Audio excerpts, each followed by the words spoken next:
I had to do this surgery in my upper thigh.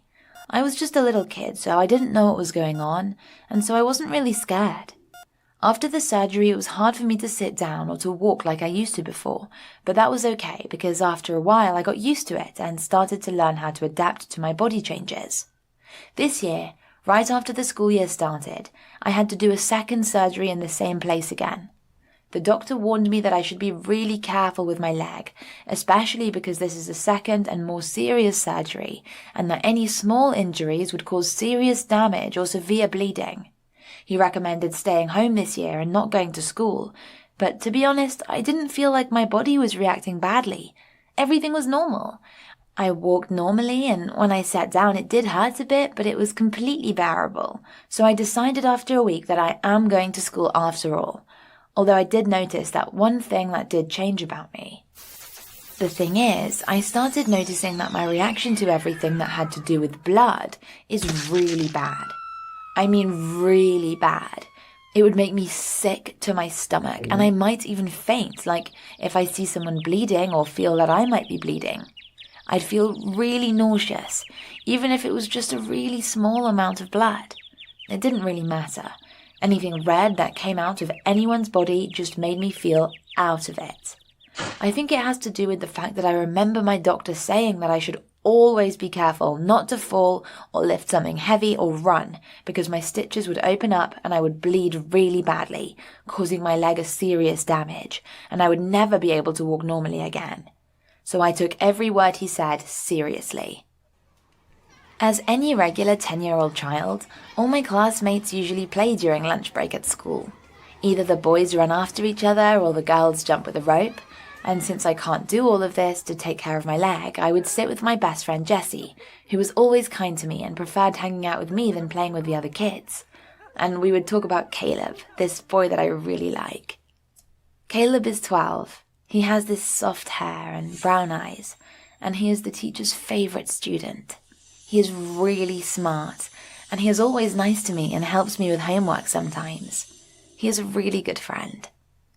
Anyway, what happened was that I was in the schoolyard at our usual lunch break, and I was just walking around with Jessie, thinking how we can convince her parents to let her come after school to my place so we could have a sleepover. We were talking, and then I noticed something really horrible. My pants were filled with blood. I looked at the back of my pants, and it was blood-soaked too. I was sure of what was happening. My stitches got open. I knew what was going to come.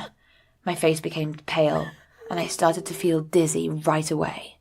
Oh my gosh, my stitches got open. I'll never be able to walk again.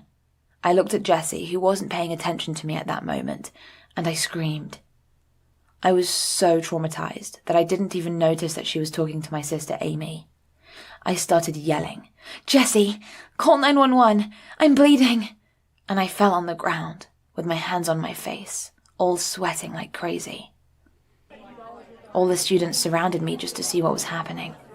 I saw Caleb was among them, confused. Jessie and Amy ran towards me. I was still yelling, "I'm going to die! Call an ambulance!" Amy started to calm me down. She said not to worry and that everything would be fine. "No, you don't understand. Tell Mom I love her," I said, yelling and sobbing. She wanted to explain something to me, but I just couldn't hear anything anymore. I was at the very end of my consciousness when I heard her saying, "Christy, it's just..." But I couldn't hear the rest of the sentence, and I fainted right away. I woke up at the nurse room that was in my school. I guess my sister called my parents because once I woke up, I found them next to me, and I was surrounded by Jessie, Amy, and Caleb. They all started asking if I was okay, and I started crying and asked them to tell me the truth. I looked at my dad and asked him, "Did the nurse say I was dying?"